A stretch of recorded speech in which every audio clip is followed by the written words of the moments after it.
Namangkingani kami kan sa kuyang tugang kung mahihiling nindo pag siraw pa sana kang puro kampangki may nadali na tulos na sarong tilapia. Bago ngani palan kami guys punpun ka na pangki tinulag-tulagan mingo na iya nagilid o yan sumang awot na kinulong mi o tangani magdurulagan ang sira. Ang gamit ngani palan namon dyan na pangtulag sutumbok tanganing linalog lanog mingo na ang awot tanganing ang sira magdurulagan. Kung may hiningani nindo guys dakulon nga ang nasa buka iya na pangki tilapia sa mahiling nindo katamtamad lang tabi ang mga nadadali ka na pangkita ang matakani kang pangki ay saradayot man.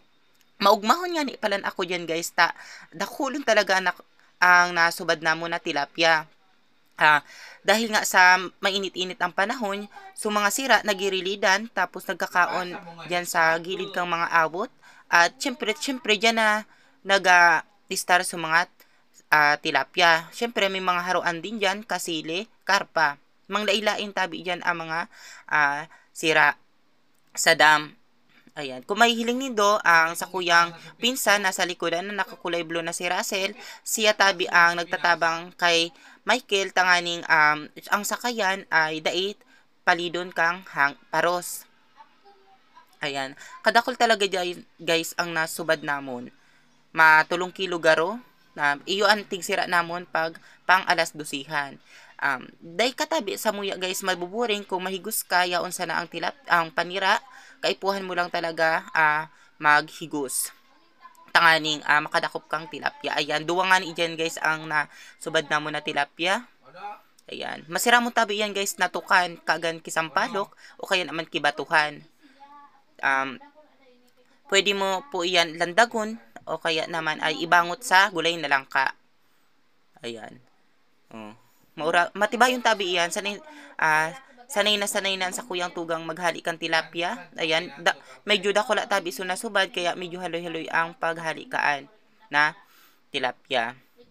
Kung minsan tabi, so mga darakula, minsan haloy mi mahali dyan sa pangki, kaya tigrarabnot mi na sana, o tiga paknit, o yan, igwa na naman na sunod na tilapia. So, runod-sunod tabi nga ni dyan guys, ang nasubad namon, dakulon talaga.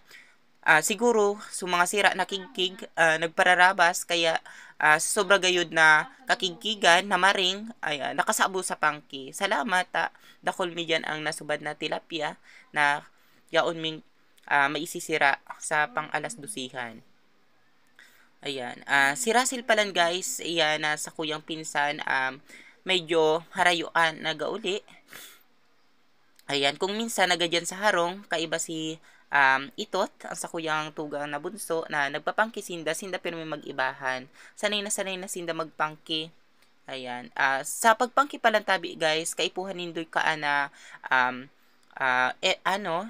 luway-luwayon kung minsan nagugubot day mo tulos siya mahali o mahinubota mapagal tapos nagsusururo ka ng pamato. Ayan, so tigaluwi-luwi nga ni kantugang ko tanganing day magkaparaknit.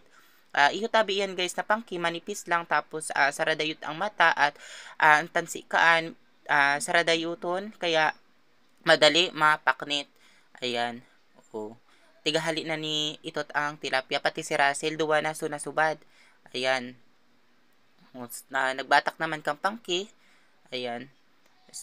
Medyo madali na maupos ang pagsiraw. Medyo halipot lang ani pala iyan guys na pangkimita. So kaputol day minatig taya medyo darakula kay tong mata guda day man sana ito nasasabuhan. Ayan, nasabuhan nga ni pala guys kita kadakol na ati kay aluyon kami kaan mag hinuong mapagalon kaya ang pagtaya palang kaan guys kaipuhan mo na hilingon mo na ang tatayaan mo kung maati o dae. Ayan, na sabuhan nga ni ang kadakol na ati sa pagtaya mitabi diyan paliko-liko kaya so syempre, pag nagtataya ka, maparos-paros, napapalid ang sakayan, so pangki natatabag, kaya so mga awot nasa buman o bako. Ayan, so yun, may duwang tilapia ho, nagkakasa-kasa na nagpipiritik-pitik na. Ayan, mahuragon talaga yan tugang ko na si Michael, maghali kang mga uya na awot na nagkasarabit. Tatauho na siya na ayan kung muya po tabi nindo, yaon lang andyan sa Muya, sa Barangay Kugon, ang dam na mahiwason. Syempre guys, dailang tabi yan pagpapangki ang ginigibumi, nagpapakitang kami o kaya ay nagbabandwidth. Kung minsan guys, ang dyan, manglailain ang pwede mong gibuhon. Pwede ka mag-bandwidth. May bihira kaya yan guys ang pag dakop kisira. May aldaw na day ka